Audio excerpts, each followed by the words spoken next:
Assalamualaikum warahmatullahi wabarakatuh dan selamat sejahtera. Saya Cikgu Nurzihan binti Badri dari SMK Datuk Haji Hassanoh, Penaga Pulau Pinang.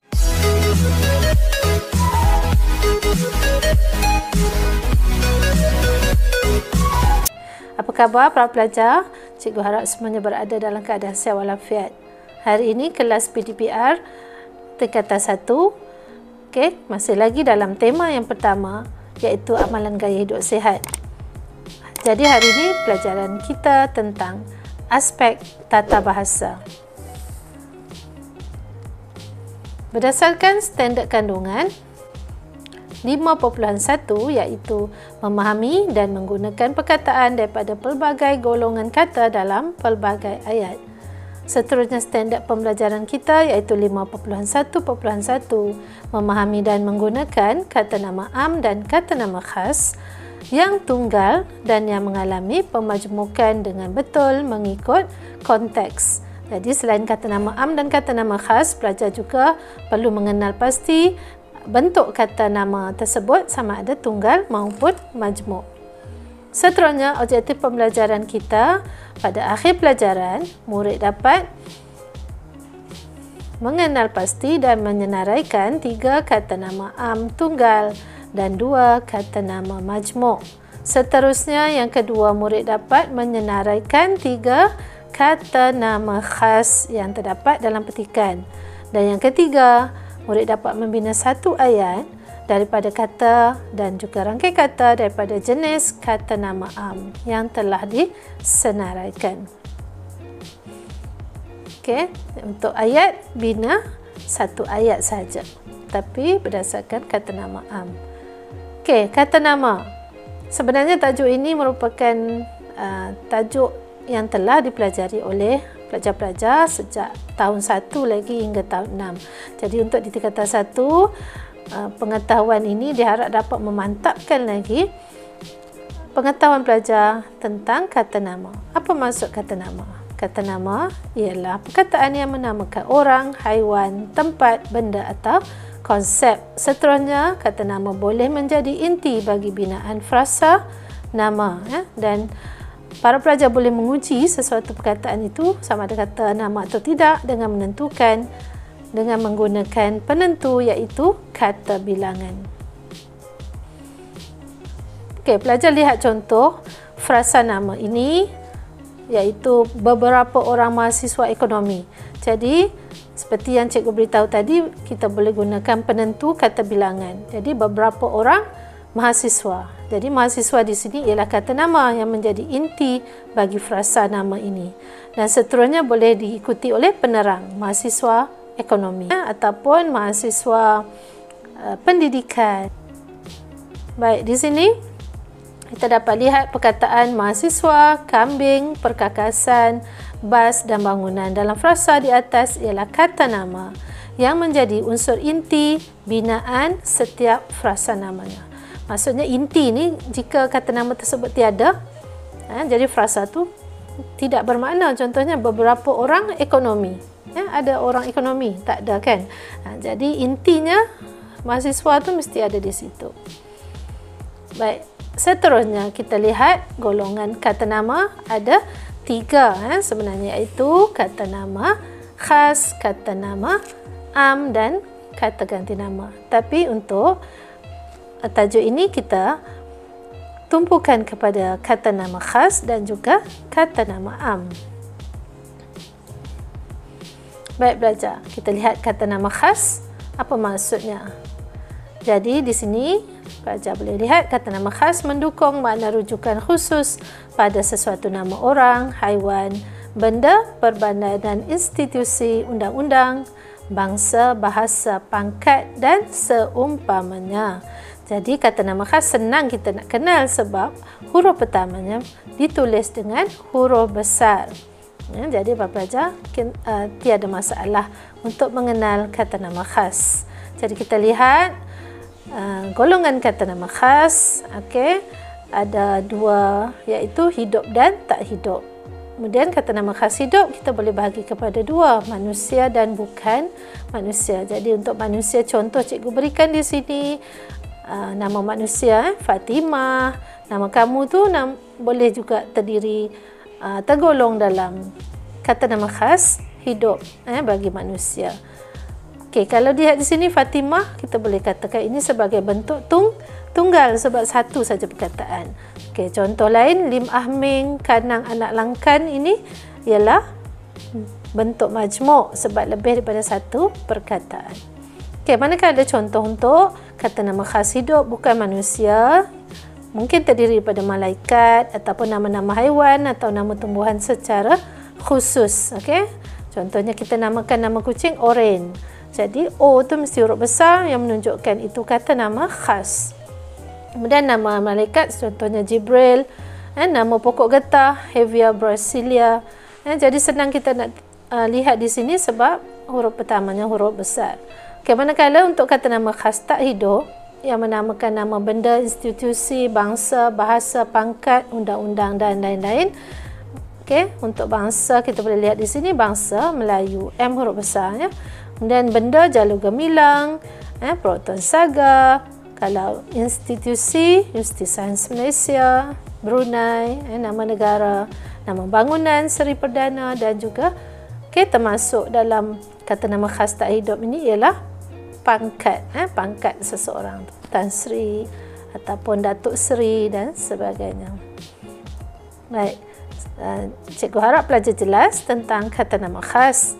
Kita lihat pula kata nama am. Kata nama am ialah perkataan yang merujuk benda atau perkara yang umum sifatnya.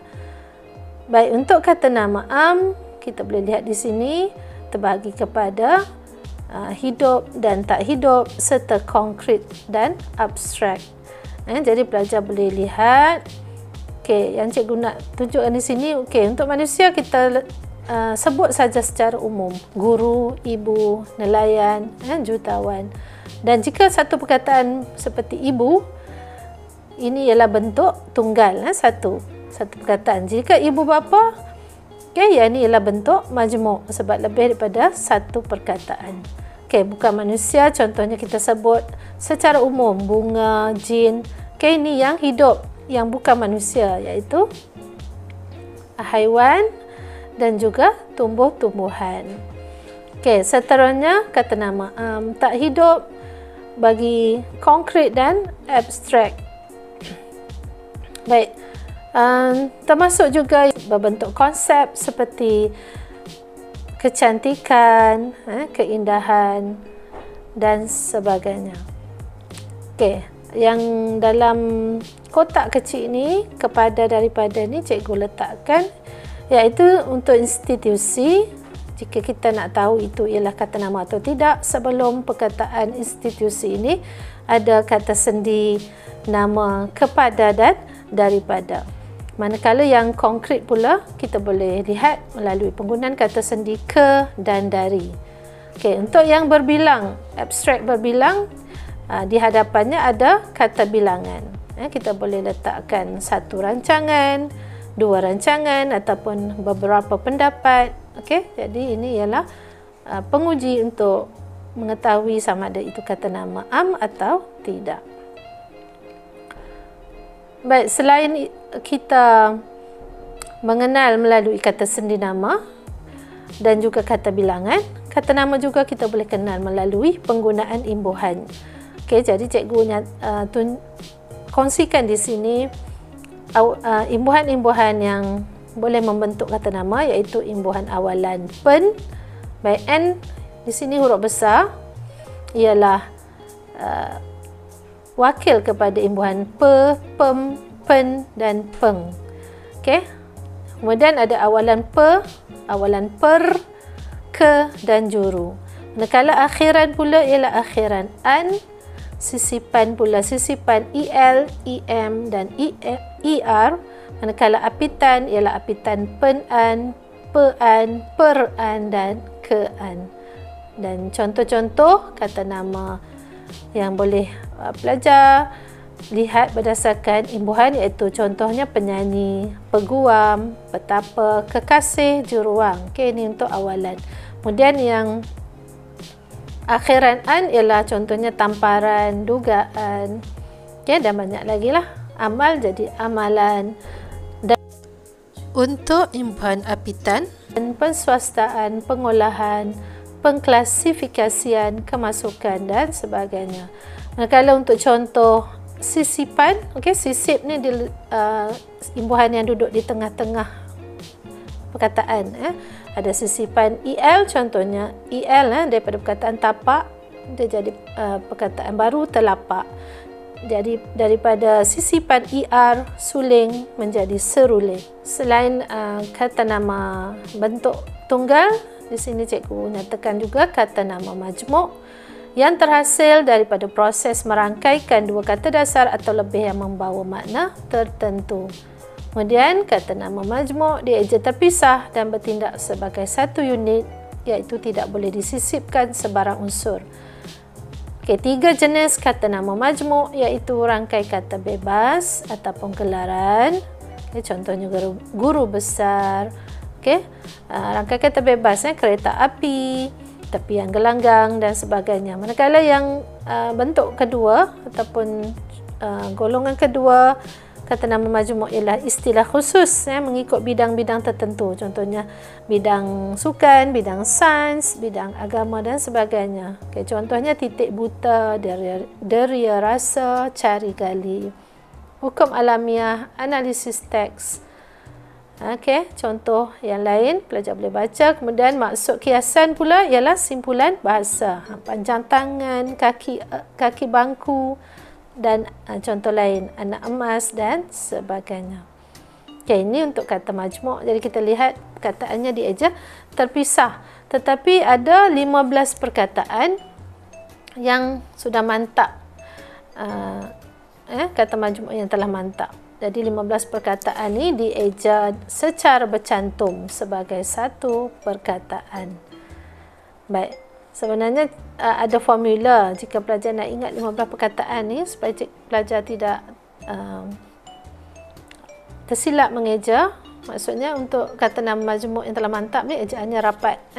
Contohnya antarabangsa, beritahu, bumi putra, jawatan kuasa, kaki tangan, kerjasama, matahari, olahraga, pesuruhjaya, sukarela, setiausaha, suruhanjaya, tanda tangan, tanggungjawab dan warga negara.